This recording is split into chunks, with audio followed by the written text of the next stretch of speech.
Hey guys, it's raining out here. I was just reflecting on consciousness and thoughts that run through our brain a mile a minute endlessly. Science says there's 60,000 thoughts you have every day, most of them on repeat. But my reflections are, how can a thought ever be present? Because a thought you have isn't an experience in the moment. A thought is either of the nature of the past, so you can have thoughts about the past, or you can have thoughts about the future. But you can't have thoughts about the present, because being present on it, being truly present and surrendering is an experience, and a thought is a reflection, like I said, of a past, to make sense of the past as part of your story, to judge others, to make sense of something, or to learn from something. And a future is a projection of something that hasn't happened, whether it be good, bad. Now, we are that sacred center. Our true nature is the witness of those thoughts without attachment. So it's not a problem that we're thinking in the past or the future or having thoughts, because that's human nature. And if we didn't have any thoughts at all, we'd be in the eternal present and we wouldn't be able to build. We need an ego, right? So it's not a problem thinking, but all thoughts are past or future. That's not the problem.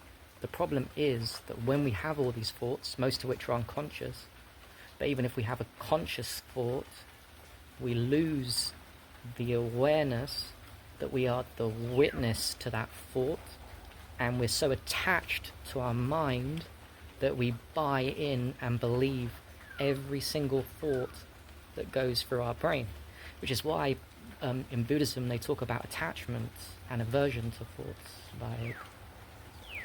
It's our attachment, it's our belief system, our false belief system, that we are our thoughts. Like Descartes said, I am my thoughts. We all think this, only the truly awakened ones don't. We're actually the witness that holds space and sees thoughts pop up in the mind, and just, without getting attached to them and telling yourself you are that thought, and that's correct, because we always do with our thoughts. We think we're correct of all our thoughts. It's that attachment that creates a story about the thoughts that causes our suffering. We're actually the witness. It's like what they say in meditation, to observe your thoughts. Like, first of all, it's a job just to, when you're meditating or just in your conscious life, to even realize what you're thinking most of the time. Most people are, including myself, I can speak very highly on this, most are unconscious of our thoughts. But even in meditation or stillness, we get clarity on our thoughts popping up. Therein comes the problem, because we start getting drawn into stories after story, and one thought leads to another thought, leads to another thought, leads to another thought, leads to another thought, leads to a story. And actually, there's nothing wrong, obviously, thoughts are needed, but it's like the clouds passing by. You don't need to go with the cloud.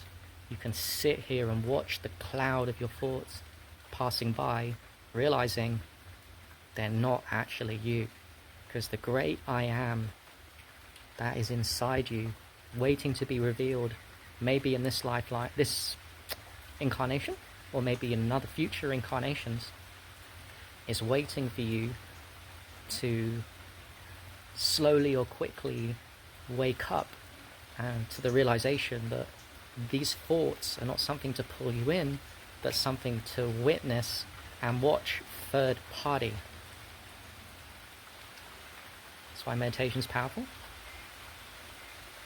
Because when you start witnessing your thoughts, not getting pulled into the drama of the past or the future, future projections, past trauma, good or bad, both are equally as bad. Both are delusional. I am this, I am that. In the past, I am that. Other people are this, other people are that. No, you are not your thoughts, you are the witness to your thoughts. And then the mind silences. I can speak from logic, I've not experienced this. Mostly, I've not really experienced it. when you start getting good at witnessing your thoughts and letting them pass on by, that creates stillness and silence in the brain, deep moments of surrender. Maybe it lasts 1 or 2 seconds, and as you practice, it grows and grows and grows, and your brain will start getting addicted to the silence and the surrender, or scared of it, probably, but starts growing, and not getting pulled into that reality of thoughts creates the space and silence in your mind. And as soon as the mind silences, even for 2 seconds, at that moment you are deeply present with your senses. You know that you're just witnessing the thought, so you're not getting pulled into the past or future.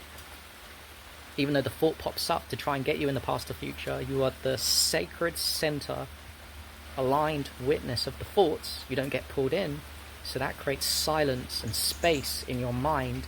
You start to become nothing with that space, and in that space, when you're not playing the game of attaching yourself to a thought, past or future, as it comes up, which it always will, you start getting present in the silence. And when you're present, your senses of sight, ears, to whatever you're seeing, even to people, you start getting really present and non-judgmental and unconditional in your experience of reality.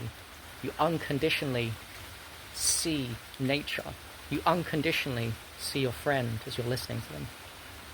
And that's where God resides, in that space of silent surrender and unconditional love. Because God obviously doesn't get too caught up in the past or future. God is the great I am, which is contained within you. He's the silent space of awareness, of non-judgment, because he's not trapped in his mind. Because God lives in the present moment. God is the present moment. Your true essence is surrender to the present moment.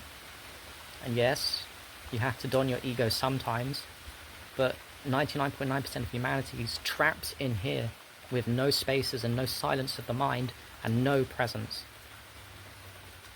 And what they call present, people being present, isn't really present. True present is blissing out and tripping out to any moment, because you've unconditionally not judging. You're not thinking. In the deepest presence of anything, you're not thinking.